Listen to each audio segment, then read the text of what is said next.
This is Dave, and I'm here with Ethan, and together we are Dave and Ethan's 2000-inch Weird Al podcast, episode 66-inch. On this week's episode, we interview radio and voiceover legend Phil Hendrie.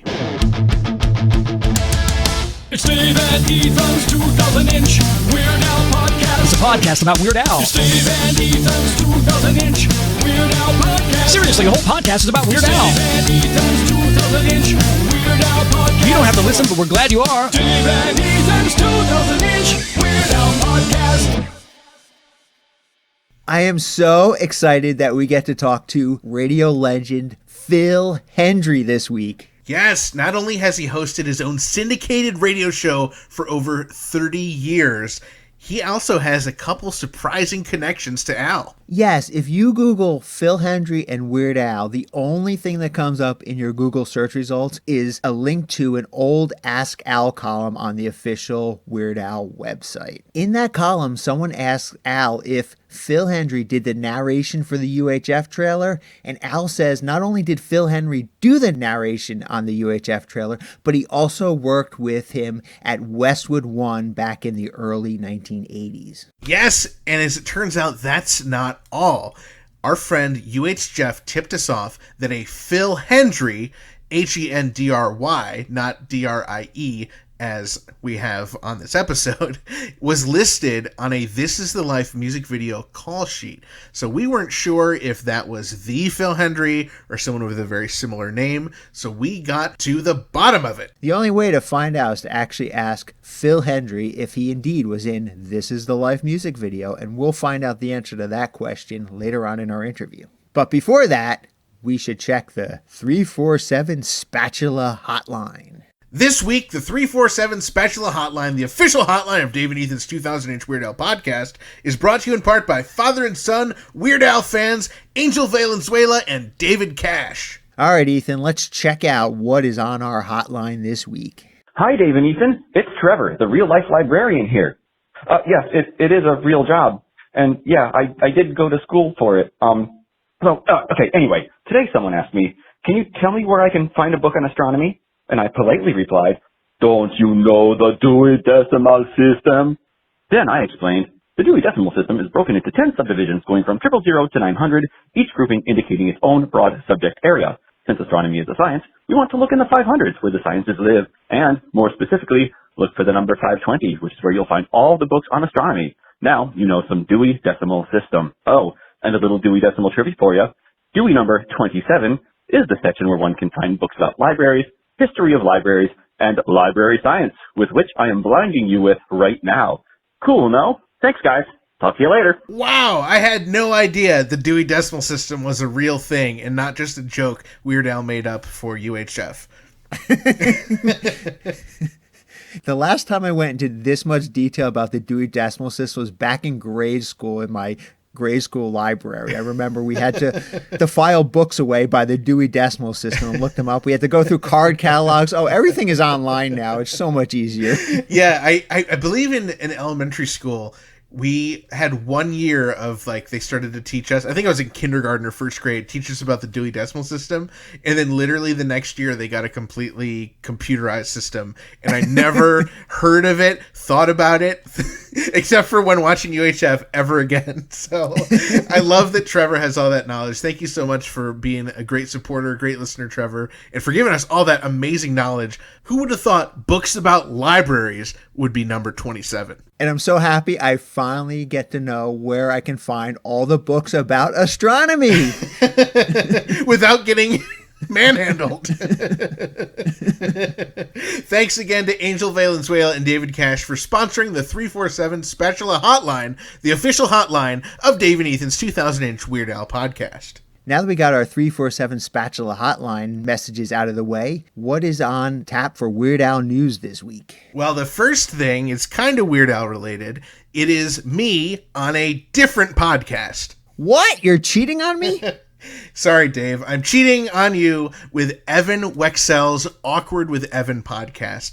And I'm wondering, Dave, does that name ring a bell to you? Evan Wexell. Oh, it sure does. Evan Wexell was one of the performers at the Big Rock and Roll Comedy Show, which was the benefit concert to raise money for the Weird Al Star Fund back in 2006. Yes, so Evan and I talk about that on his podcast. And do you remember what song he performed? Ethan, I'm the king of Weird Al trivia. Of course I remember what song he performed. Evan performed The Saga Begins.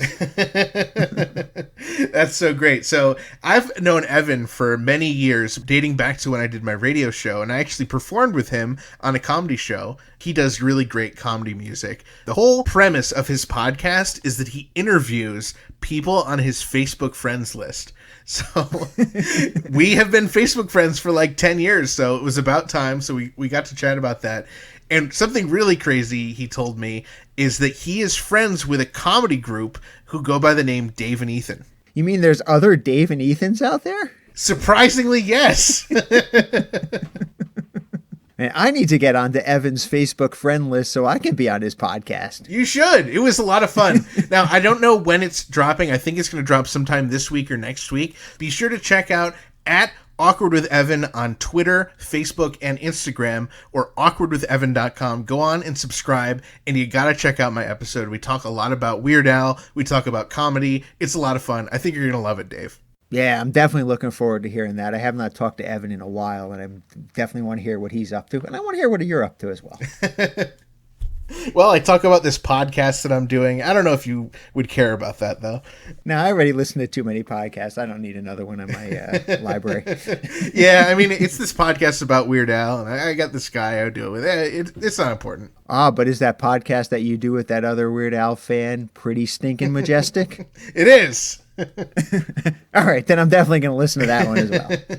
But Dave, there's some big news dropping next week. That's right. John Bermuda Schwartz, our favorite drummer and Weird Al historian, he posted this really cryptic message on his Facebook page.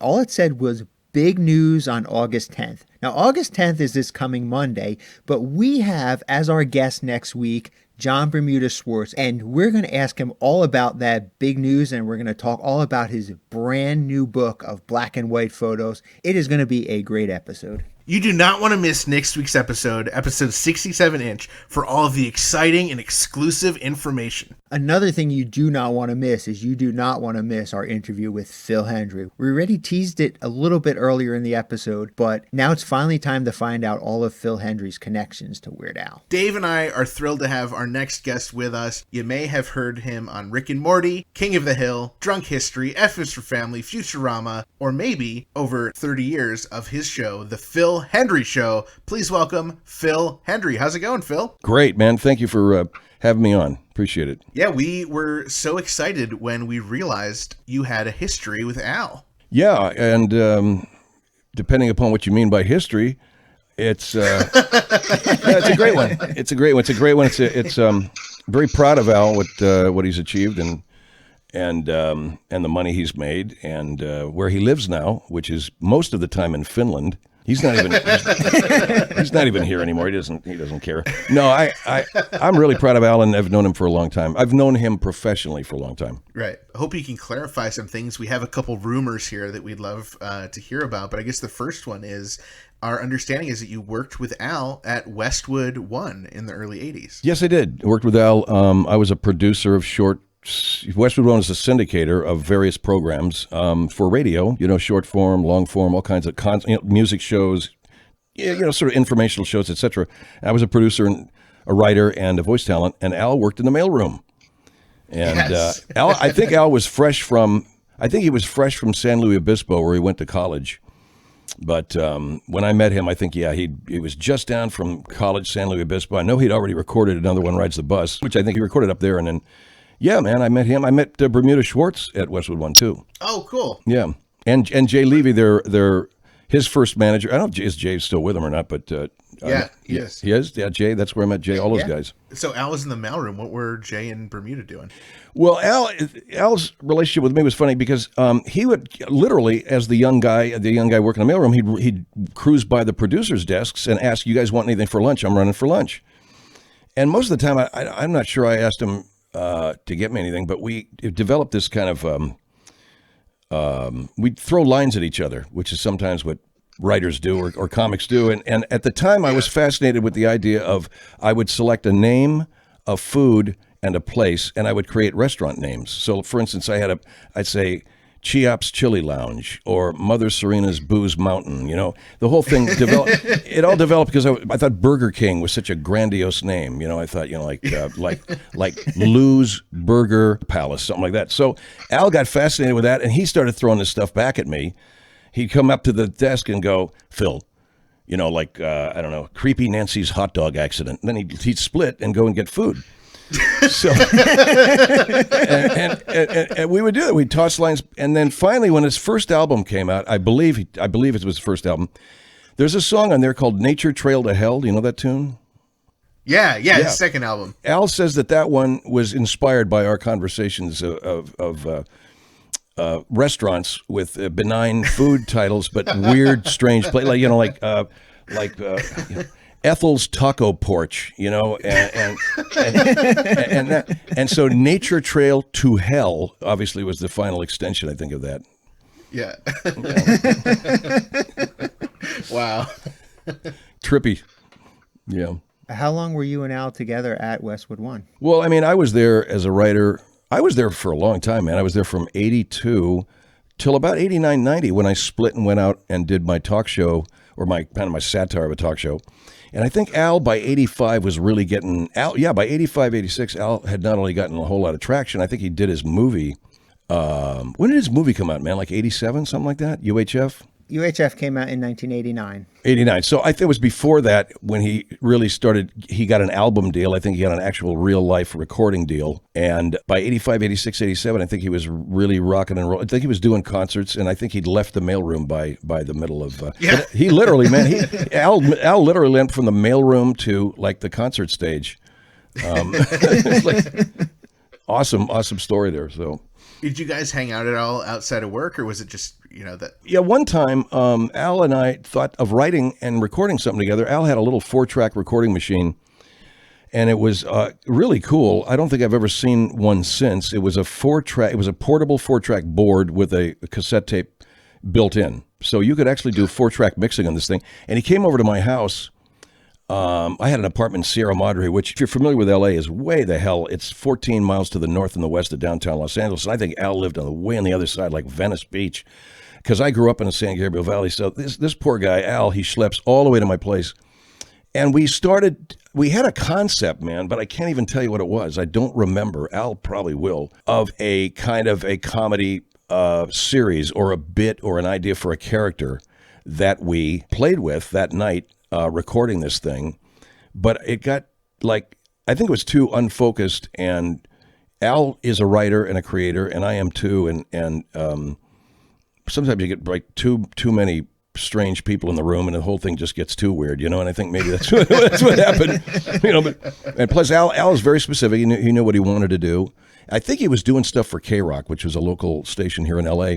And this might have been part of the stuff he was doing for K-Rock, you know, like recorded comedy bits. But he came over to the house, and then the next time I saw Al socially, well, I mean, I was an extra in his music video, This Is the Life, from Johnny Dangerously. Yes. Yeah.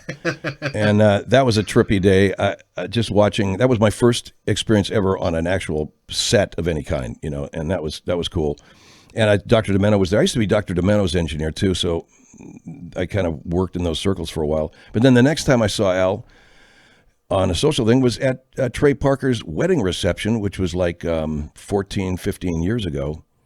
Wow. Yeah. And by then, Al was, you know, legendary, and I'd had a modicum of success. Although, you know, he would still say to me, "Phil, could you get me a drink when you go in the kitchen?" I sure, yes, sir. And I go and get that. And met his wife, beautiful young lady. And but Al was he's a great guy. We sat there and tripped out on where we were. We were at Trey Parker's house, and he had I think he had a full suit of knight's armor in his living room, and we were wondering why is that, you know, like that. So.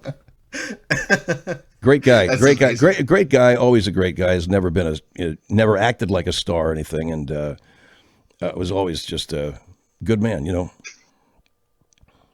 I'm lying, Al. I'm lying. So you know, you owe me. I'd love to hear more about This Is the Life and, of course, the UHF trailer, but I'm very interested about what you did with Dr. Demento. Well, I was his engineer at Westwood One for a year. Bless his heart, Barry put up with me because I had, I think I was creative in a production room. I didn't know how to, I wasn't, very experienced at multi-track recording, man. I mean, when I got to Westwood One, I started out as a editor of tape, and then I moved up to doing actual session engineering, and then I moved up to becoming a producer, writer, and all that stuff. But Barry's show was pretty straight ahead 2-track show, but lots and lots of audio, man. And we had a really specific studio manager by the name of Michael Jordan. He wanted everything, it had to sound right. It had to be the azimuth had to be right, everything. So I cut my teeth, but I think I did a good job because I never heard any complaints, and sure met a lot of people. Yeah, for that was about a year. Yeah, about a year. And I was in the studio when Al, I think, recorded his first ever like actual cool recording. Like where there were real microphones and people that cared about how it sounded, as opposed to being in the bathroom at San Luis Obispo. And I don't remember the song though, man.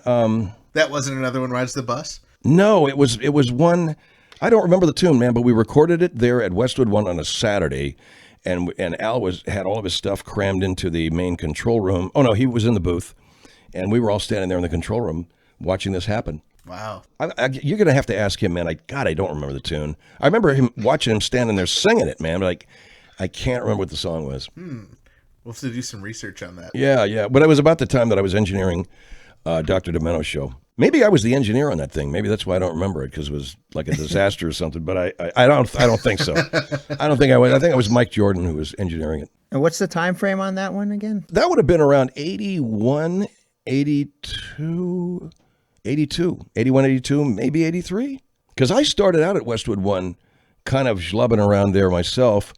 And that's where Al and I got friendly. I was an engineer cutting tape there in the little editing bay. And Al was working the mailroom, so we probably got friendly then, and I got kicked upstairs to being a producer, and then he got kicked upstairs to being a star internationally, and then I couldn't go higher than that, so I just stayed doing what I was doing. But I think it was around 81, 82, something like that, depending. And I can see Al singing the first line of the song, and I don't know what the hell it is, man. Cannot tell you. Oh, I'll be dead. Oh, I know what it is. I'll be mellow when I'm dead, man. That's the tune. Ah, yes. Okay. I'll be mellow when I'm dead. That was the tune. If you look that up, that may be the very first song he ever actually laid down professionally, as far as I know. But don't quote me. Just you can lie about me, but don't quote me. Yeah, so I'm looking right now. It looks like he remade that song in the 82, but the original recording that you're talking about, it is July 18th, 1981. Boy, that's it, brother. And I had just started at Westwood One too. I mean, wow. Yeah, I started that spring. Maybe I bet you they wanted me in there just to do whatever, like to fetch lunch, whatever, pick up the cut tape off the floor or something. But yeah, that sounds right. That's about when I was engineering, when they had me starting to engineer Barry's show, and yeah, a lot of was happening that summer. Now, what's really interesting to me is the fact that you are an extra in This Is the Life is not really evident on the internet. It doesn't show up on IMDb, I don't see anyone talking about it. As far as I'm concerned, that's a good thing, dude. I don't think that's a bad thing. I would love to know how you got involved with that and just a little bit about your experience on the set. Well, I mean, I asked Jay. I knew Jay. I knew everybody. Everybody was really we were all like family at Westwood One because it was Al's home. Professionally, as well as Jay was in there because he managed Dr. Demento. He managed Barry Hansen, and I got to know Jay because I was the engineer on Barry's show. So we all kind of knew each other. And I know at one point I must have said, "Hey, Al's recording a music video." Yeah, man, I would dig to be any part of that. Can I? Well, you want to be an extra? Yeah. So that's probably how it happened. Yeah, something like that. Mm-hmm. And just going over there, I can't even remember, man. I knew we shot it in Hollywood. It went into the night. It was an easy gig because all I had to do is at one point in this thing was money thrown in the air and a bunch of people dive for it on the floor. That's what I think we were doing on the floor. And yeah, because I remember diving around on the floor looking for or pretending like I was looking for money. Yeah. and so I would I'd get a little camera time. I would pop my head up and look around so that maybe the camera would catch me, and I'm supposed to be down here. Okay. And I remember there was a nightclub that we were in a nightclub scene and the song is playing because it's a music video, and Right. during the playing of that song, all of this action takes place. But I think we did one or two takes on that, man. But they had us, like all extras must. We suffered all day, Right. It actually was pretty cool. I mean, we sat and looked and watched and learned, and that's the fun part about that, man. As far as I'm concerned, just watching how this shit's done, and then finally when they rolled the camera, we were there and did our little bit, man. I think I made about $100, which is pretty good for those days for an extra, for one day of work, But it was cool, and that was my first chance in front of a camera, yeah. Did any of the other extras go on to have these major careers? I don't know, man. I mean, that'd be a really good question to ask someday. Who is an extra, man, that went on to like big time stuff? I don't really know. Yeah. Now, were you in the end scene there where this chandelier falls? Is that the scene you were in? Well, your guess is as good as mine. We would have to look at that again and see. I know my little scene was we were on our knees, our hands and knees on the floor, looking for something, I think, because I kept popping my head up out of this crowd just to make sure the camera could see me, and so I believe something like money, got thrown in the air. And there was an extra who had his toupee taken off in the middle of this. Do you recall a guy? You remember that? Yes. Yeah, okay. That guy, that was interesting, and I don't want to talk bad about anybody. I think, bless his heart, we all do what we have to do. But I remember one of the extras saying, "Can you imagine that? Can you imagine that? That's why they hire you, because you don't mind having your toupee pulled off. How about that? God, I think that would be humiliating for me. I would never not want to do that, And this dude's like, he's they're rolling it and he gets his toupee pulled off, man. Apparently that's what, I guess a lot of people have a quote, are specialty acts, or whatever. That's what they do. Hey, my specialty, I get my toupee pulled off and friggin' thing. So There's a market for it, obviously. Yeah. There's somebody out there wants to have a toupee pulled off. Yeah. So I remember it was a lot of fun, and I didn't have a chance to talk to Al because he was constantly, right, being pulled this way and that. But it was fun, man. And like I said, it was my very first experience with working around a professional shoot, and so I dug it. And so the next involvement you had was the UHF, Al's film. You did the voice on the trailer. Yeah. Yes. How did that come to be? I think by then, Jay knew me and Al knew me, and I'd been working for Barry. I'd been his engineer, and I'd also been doing some voiceover. I'd been doing some booth announcing at Westwood One. In other words, if they needed a guy to say, "Coming back on the record with Mary Turner, Mary talks with REO Speedwagon right after this," that kind of stuff.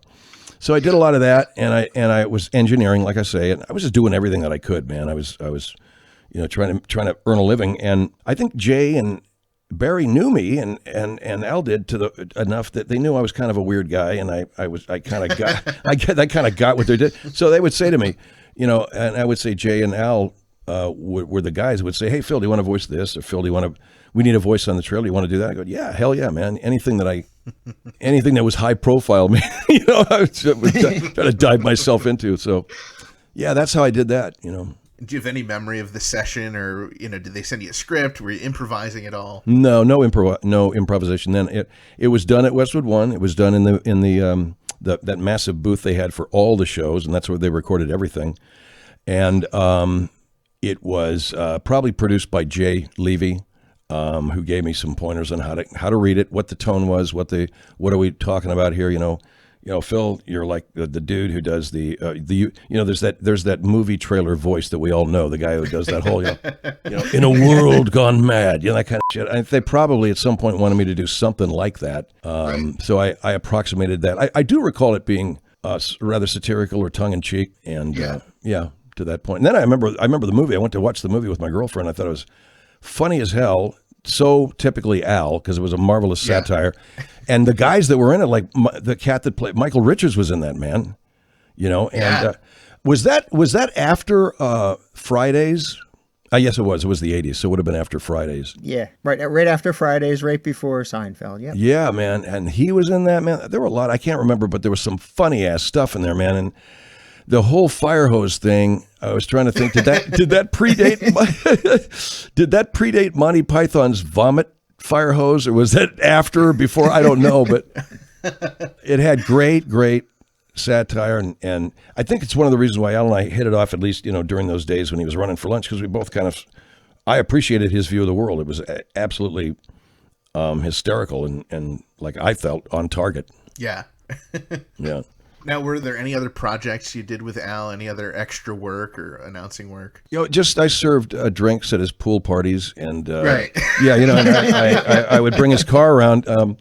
But no, and other than that, no. I went off into the world, and Al went off into like the stratosphere, and just kind of we just did our things. He was destined for a musical comedy, and my thing was radio satire, and but like I said, I really believe. Man, I might have said hello to him and things, but the last time I remember seeing Al was at Trey Parker's wedding reception. Yeah, but he obviously, man, and I have people that I'm in touch with who listen to my show but are stone Al Yankovic fans, all over the place. They're everywhere. Mm-hmm. And again, yeah. I chalk that up to the fact that Al's vision of life in the world is so on target, that people who appreciate satire obviously love what he does. I mean, good satire. Yeah, I mean, so you're very familiar with satire. You've, for 30 years, had the Phil Hendrie Show, where it's all satire of a talk show. That's what it was, and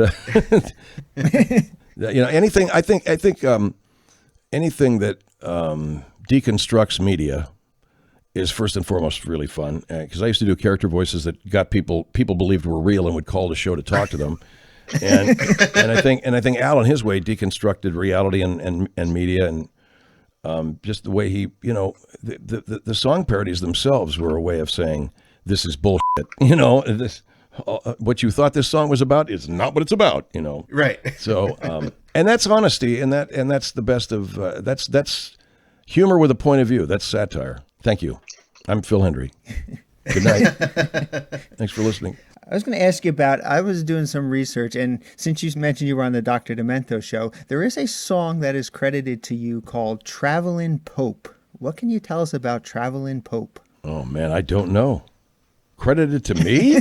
I don't know. Back in 1987, he played a song called Travelin' Pope, and it was credited to Phil Hendry. Really? Yeah. Was I singing it, or was it just something I wrote?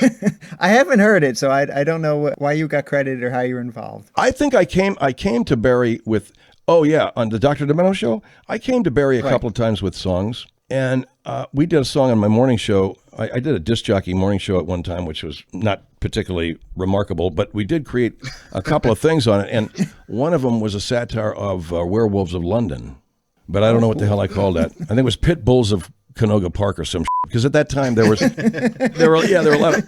a lot of pit bulls, that were frankly viciously attacking people, so we naturally found that grounds for humor, and I think that got played. I don't remember Travelin' Pope unless that's a play on Travelin' Man by Bob Seger. Something like that. I don't remember it at all. And I would tell you if I did, but I don't remember it at all. But I do know that I would go occasionally to Barry and I'd say, hey, I had this song, man. Do you mind? I sure hope he didn't feel pressured into playing shit. I don't think he would. He knew what was good and what wasn't. So Right. Well, Phil, we can check out philhendrieshow.com, and you do like 5 shows a week? Yeah, we do 40-minute shows.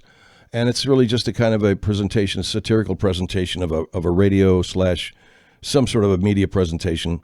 And I play all of the different characters, and it's a lot of fun for me. It's kind of the radio business doesn't exist anymore, so I kind of shifted over to the digital platform to do what I do. Yeah, right. Yeah, it's a good move. Oh. No kidding, man. Phil, this has been an absolute blast. Thank you for joining us and telling us all about your history with Al, and we're really happy, and we're excited to check out philhendrieshow.com. Well, thank you for having me, Al. Love you, brother, and hope all is well with you, but something tells me it probably is. In fact, you guys probably know what's going on with Al more than I do. What's he doing these days? Is he is he taking phone calls? He's hanging out at home. Oh, is he at home? Okay, great. It was a real pleasure to be able to do that for Al, because he's always been a great guy, and those were some pretty fun days. Thank you so much to Phil Hendry for joining us on the podcast. That was such a great interview, and we learned so much about Al and Phil's connections. After the interview, Dave and I were curious to know more about the I'll Be Mellow When I'm Dead recording session Phil talked about. So that was recorded at Westwood One on Saturday, July 18th, 1981, and Phil said some of the details of that fateful day were a little fuzzy, so we asked Bermuda, and he confirmed that it was in fact Michael Jordan who was the recording engineer after all, as Phil had originally thought. Wow, the famous basketball player Michael Jordan? I'm pretty sure it was someone else, but we'll have to ask Bermuda next week. Okay, sounds good. Another thing that Phil could not remember anything about was his song Travelin' Pope. And we couldn't find any information beyond what was said in the interview online about it, so we asked our good friend and resident Dr. Demento expert, Jeff Morris of the Demented Music Database over at dmdb.org, if he knew anything about it. Jeff was able to confirm that it was from the KLSX morning show, so Phil Hendry must have been doing that at the time he was at Westwood One. He also thought that, by the way that the playlist was noted, that it is possible that the cassette of the show is the only copy of the song in the entire Demento archives. He said he may have played it from a reel or cart that KSLX had, and may not have even had a good dub of it for himself. Jeff is so full of knowledge. Remind me, Ethan, is he one of our 27 plus experts that we have on our payroll? No, he should be. So this is great. Jeff was actually able to track down a copy of the show in his archives, and he provided us with a copy of the track. So we'll be posting that over on our Patreon at patreon.com/2000inch if you'd like to check it out. And in case you're too cheap to support us over on Patreon for as little as $1 per month for this amazing and free podcast, here's a brief excerpt. This week's episode is brought to you in part by vegan Mexican restaurant Burrito in Troy, New York, home of the 2-pound double wrapped in a quesadilla Burrito. Come on down to Burrito and Burrito. Find them at burritosquare.com and at burritosquare on Instagram. And remember, not every burrito is a burrito, but every burrito can be burritoed. And in case you could not get enough, here's another brief excerpt. Hit it! You know what they call me? I'm the traveling pope. I run, I don't lope. Life's a stone drag when it gets too biblical. You know what I mean, baby? Yeah! I said I'm the traveling pope. I'll never stop, I hope. It'll be too soon if I never see another encyclical. I'm the traveling pope. For the whole clip, be sure to head over to patreon.com/2000inch and become a Patreon member. You know, each week we can bring you this podcast absolutely free thanks to sponsors like Burrito, Angel Valenzuela and his son David Cash, and our amazing Patreon supporters like Allison Spencer and so many more who are going to get to hear that whole Travelin' Pope track. Patreon helps us pay the bills and ensures that we can continue to do what we love, and that's making fun, family-friendly, entertaining Weird Al podcasts for you each and every week. Please join us in thanking all of our supporters over on patreon.com/2000inch for making this podcast possible. And please consider joining our Patreon family for as little as $1 per month. Another way to support the podcast is by heading on over to shop.2000inch.com and purchasing official merchandise from the official Dave and Ethan's 2000-inch Weird Al podcast merchandise shop. You can pick up really great items there. You can pick up a Dave and Ethan's 2000-inch Weird Al podcast logo t-shirt. And you can also get our faces on a tote bag. You can pick up all those great items and more over at shop.2000inch.com. Thanks again to Phil Hendry, Jeff Morris, Trevor Oakley, and all our listeners, subscribers, Patreon supporters, and sponsors. And thanks to everyone who follows us at 2000inch on Facebook, Twitter, and Instagram. Be sure to join our Facebook group by heading on over to group.2000inch.com if you have not already. Do your part and tag fun, Weird Al, or podcast-related posts on social media using hashtag 2000inch and hashtag GilAndChill. Find us online at WeirdAlPodcast.com or 2000inch.com. Make sure to share our posts, tell your friends about the podcast, and we love it when you leave us voice messages via our 27-hour-a-day podcast hotline 347 Spatula. You might even hear your message on the air. You already know where to find us, but do yourselves a favor and head on over to Apple Podcasts, Stitcher, Pandora, or the podcast app of your choice and hit that subscribe button. This is the only way you will not miss a single episode. Brand new episodes drop every Wednesday, but bonus content can drop at any time. Oh, like maybe after a big announcement on Monday? Exactly. We are so very excited for the special guest that we have booked for next week.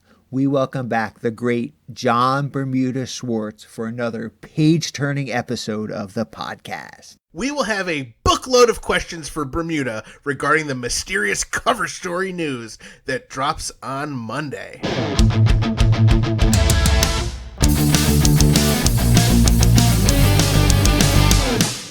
That was Dave and Ethan's 2000-inch Weird Al podcast, episode 66-inch.